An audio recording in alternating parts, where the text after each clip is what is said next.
The question is, will Douglas Ross be the only resignation? Will Douglas Ross be the only resignation? Well, only the future will tell. But there is no doubt that although Douglas Ross is a junior minister, he's the Under Secretary of State for Scotland.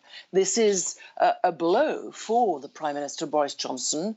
Of course, on the back of this huge exercise yesterday, top advisors, let alone advisors, are there to advise. They're not there to decide. They're certainly not there to be frontline news, which Dominic Cummings has been since Friday night, after the Daily Mirror and the Guardian, having investigated, found that Mr. Cummings had actually gone to Durham to his parents, driven 260 miles there with a wife who had COVID-19.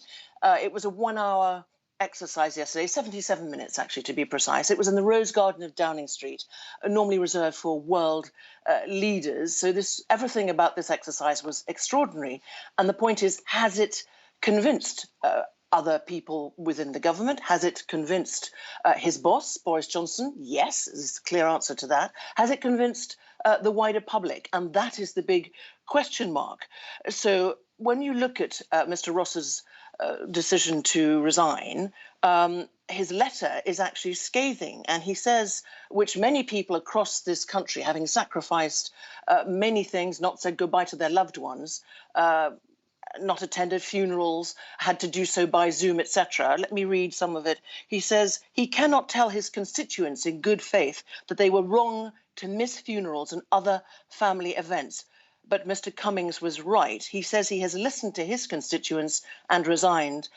So the question really now is whether other Tory MPs are actually going to continue to get the same feedback, and whether Mr. Johnson is going to have to make a significant decision to get rid of Mr. Cummings. However, Michael Gove, the Cabinet Minister, has been on the airwaves ever since early this morning, very much defending Dominic Cummings and saying that Mr. Cummings had been very comprehensive in his explanation as to why what he had done was reasonable and legal.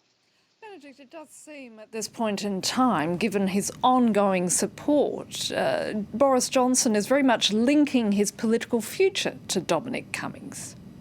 That is indeed very exactly the way that many people across the nation see that. The danger for the government is it's perceived as being one route, one rule for the government and government advisors, the elite, the Westminster elite, as many people like to call it, and the rest of the nation. Many people, I was saying, have made huge sacrifices this lockdown that we've had since the 23rd of March. So what will be the political cost, and how far is Boris Johnson prepared to go?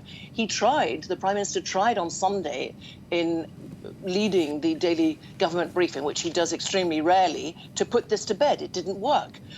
Therefore, on a bank holiday Monday, we suddenly had this exercise where we had 77 minutes of this top advisor in the Downing Street garden. What will it take? And why is the Prime Minister spending this kind of political capital on his chief advisor when actually the focus should be, and indeed the government wants us all to be concentrating on, phase 2 of the easing of the lockdown? This, as more than 37,000 people have died in what is the worst death toll in Europe, which actually that's the official death toll I've just quoted, and possibly could be as high as 60,000. Starting a lockdown, we've seen, is actually very easy. There's been huge compliance here. Coming out of a lockdown was always going to be complex. There are economic fallout as well as sanitary and health implications. And has this actually damaged not just the government, but the Prime Minister's credibility and authority? That is the big worry in the evaluation.